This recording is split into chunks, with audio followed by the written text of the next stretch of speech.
G'day guys, I'm just out here picking up a few more limbs, small sticks really, that fell down last night. Every bloody day, just pick up another handful or an armful. I've been doing that for 36 years, I'm sick to death of it. Anyway, I'm just out here having a cup of tea out of the cup that I gave my mother. See, it says, "To Mother with Love." And she died when she was 88, you know. And I've got to tell you a bit of a family story, you like this, right? I'll just show you. That's my mother's, my father's wedding photo, right? Handsome looking couple, weren't they? Yeah. Well, anyway, the thing is, have another look. See the colour that Mum's hair is? Well, see, they didn't have colour photos in that day. In those days, they actually had to paint the hair, you know, paint the colours, paint the dress.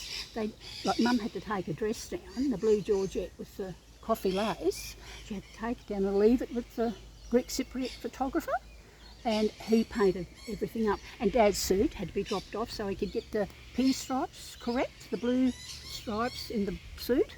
And anyway, so yeah, so you know, Mum made the dress and the hat, and you know, and everything, and the spray of flowers to put on a dress, their wedding photo. Actually, you don't know it, but I'm under there. I'm in there. I'm in the wedding photo. Yeah, I remember it. I remember it really well. But anyway, look, the thing is, with this guy, this Greek Cypriot photographer, we had a lot of them here, Greeks and Italians, but mainly Greeks. Very good photographers, bloody awful painters. They used to paint everybody up to look like themselves, you know. Dad's hair was never that dark, as Mum said. It was sort of like mid-brown with a tinge of red in it. And Mum had golden, like honey blonde hair, but look how dark he's painted it, because, you know, just sort of, I mean, imagine if you let Alex Cristoforo, you know, loose with a tin of paints, what he'd do to you, you know? And this is what they did, you know, those days. They painted us all to look like Greek Cypriots. But anyway, that's okay, it's a bit of history, and I thought I'd tell you that. And now, anyway, getting on to the rest of the family story. I'll just have a sip of the tea. Yeah, anyway, getting on with the rest of the family story. When Dad met Mum, Dad said, "Oh, we were the talk of the river, my girl. The Marucci River." Yeah, that's up near Nambour in Queensland, and Dad was brought up here. He was stationed here with the 37th Australian Infantry Forces, and anyway, all the boys, of course, were invited to a big dinner. The girls, local girls and women, all cooked up for them at the dance hall, right? And they had the band there, the jazz band playing and everything, brass instruments all gleaming and all that, you know. And Dad arrives at the door and he takes off his slouch hat and hangs it on the hook, you know. They had all the hooks there for the soldiers to hang their hats on, you know. And he's standing at the door, he doesn't know whether to go in or stand in the doorway and obstruct the entrance, you know. That's typical Dad. And anyway, no, he'd have had his hand up against the door like this, you know, and he's, you know, on a lean, you know. Look, surveying the situation. Anyway, the bloke beside him said, "Oh," he said, "look at that girl." He said, "Isn't she beautiful?" And Dad said, because he'd already noticed us, and he said, "Yeah, but I wouldn't want to step on her toes." Well, how right he was. You know. The story goes, Dad told us the story, he said he eventually got up the courage to enter the hall, because he's a bit shy, my father, you know. Anyway, he went over and sat down on the seat, and all of a sudden this girl came literally almost sliding across the dance floor towards him. Of course, they put that, you know what they call it, that snacks or something used to put on the floor to make the floor slippery, and Mum almost slides in, you know, like something out of Strictly Dancing. She slides across the floor and throws herself, whoa, just a bloody wedding photo nearly went west, throws herself on Dad's lap. Dad said she wrapped her arms around his neck and said, "You're never going to get away from me." And Dad says, "Oh my God, what's going on here?" It's bloody Queensland girls. Weird, yeah, weird. Anyway, then he said, she dragged me outside, round behind the tank stand, and threw a leg around his waist and said, "I'm madly in love with you, and I'm going to marry you." Poor Dad, you know, didn't know what to do. He was in a state of shock.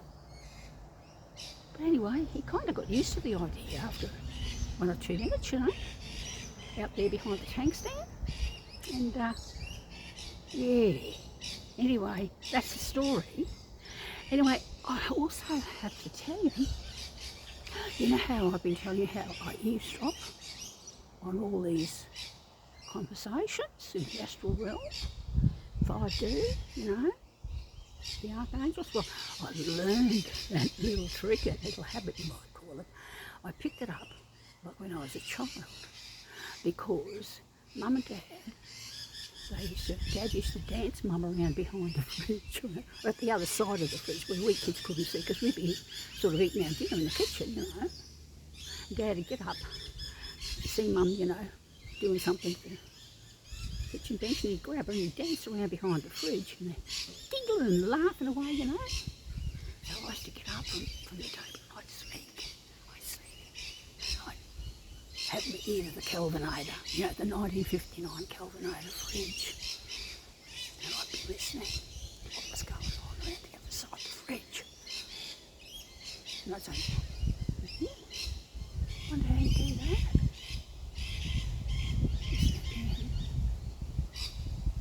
So that's how the arms of the chairs got broken. Dad's been gluing and screwing them up in the shed. That's how they broke the chairs. Oh, that's how the chairs got broken. And I'm thinking to myself, I can't wait to grow up. I grow up, I'm going to get married straight away. I'm not going to waste any time. Now, there was only one impediment. For some unknown reason, I didn't menstruate till I was more than 14 years of age. Anyway, all the other girls are hopping off, you know, down to the ladies, the girls' toilets, you know, with their little pads. And I'm sitting there looking, when's it going to be my turn? And I said to Mum, look, I want to grow up. I want to go get married. I can't even get the parents.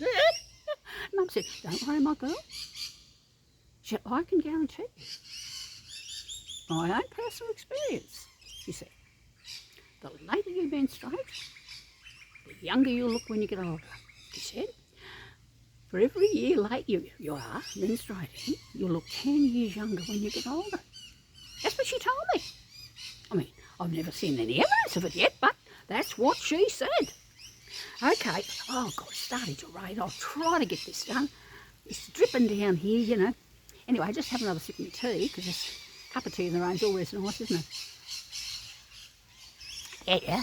Anyway, so last night I went on a bit of a trip, you know, astral travelling in the other regions, and this time I just went straight up, right? I normally sort of go in an arc out that way kind of thing, you know, but this time I just went straight up, and there was Michael and Gabriel, and they're looking at this, but it looked like a laptop screen, but it was just a picture. It didn't have any apparatus around it, you know. There's no laptop, it was just a picture, right? And they're looking at it and they're saying, oh, God, did you... And I'm watching it and I couldn't understand a word because it was Emmanuel Macron, you know. And it's all Greek to me, even though he's speaking French. And I'm thinking to myself, gee, no wonder Bridget fell in love with him, mate. He's gorgeous. And he speaks French. Imagine. would have come up to the desk to get his art pencil sharpened, you know, and he would have said to Bridgette's teacher, could I sharpen my lead pencil here? And she would have said, he speaks French. Oh, oh, be still my heart.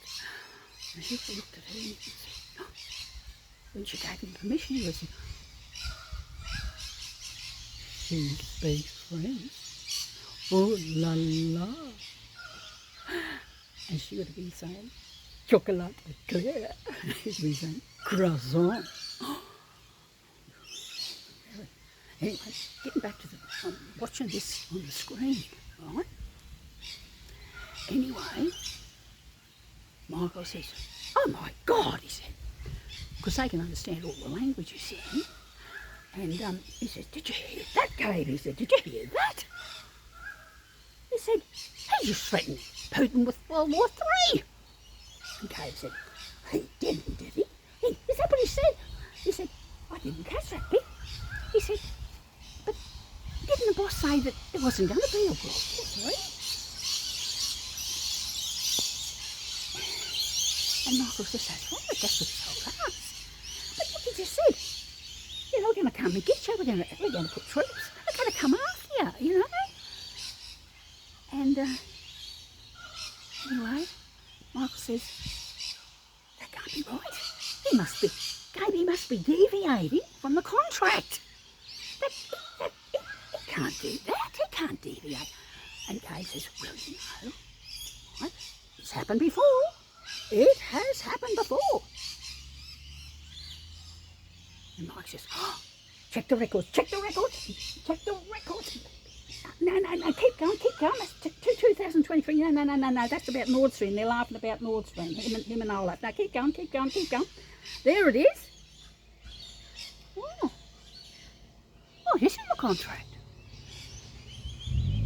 Yeah, Macron will threaten Putin with sending troops, French troops, and as a result, Putin will win the next election with 88% of the popular vote.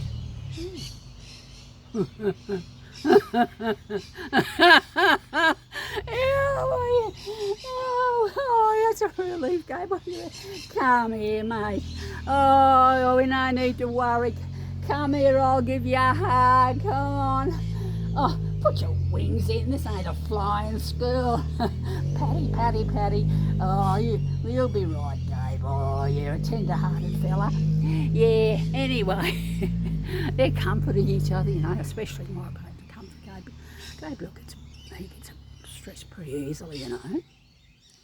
And anyway, then they got off that distressing topic.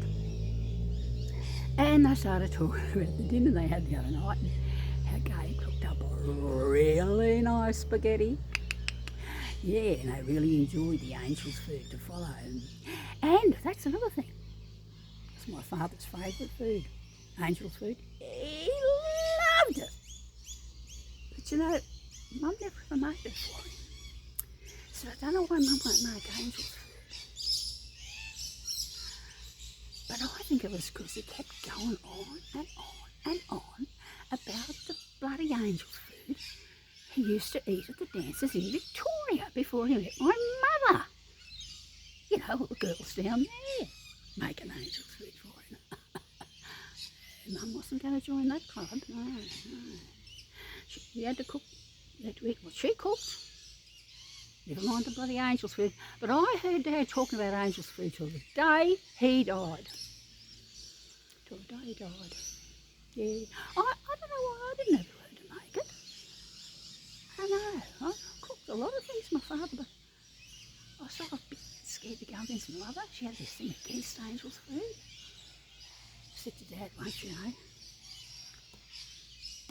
I said, I don't know, Dad. Mum doesn't seem to like him much anymore. So we're married for 60 years, you know. In the first 40 were really passionate. And then I so much in love, like, you know, and all of a sudden she kind of turned against him. Nobody really understood why. You know, I said to Dad one day, I said, Dad, you know, maybe Mum's a repressed lesbian. Dad said, oh, no, my girl. Oh, no, your mother was a very passionate girl one time of day. Yeah, I know. But that was then, and this is now. Yeah, that's right. But anyway, he hung in there. He hung in there.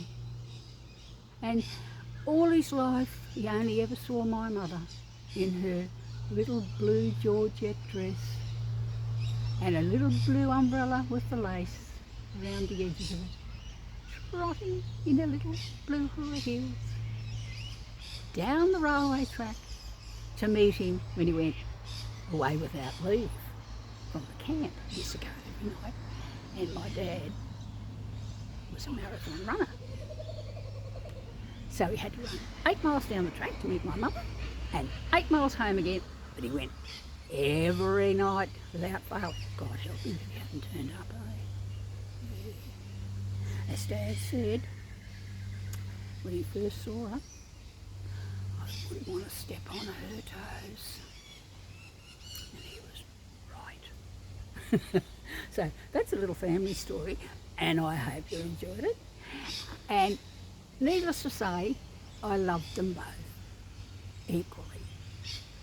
They were wonderful parents, and I publicly thank them for bringing me into the world. Cheers, Mum and Dad.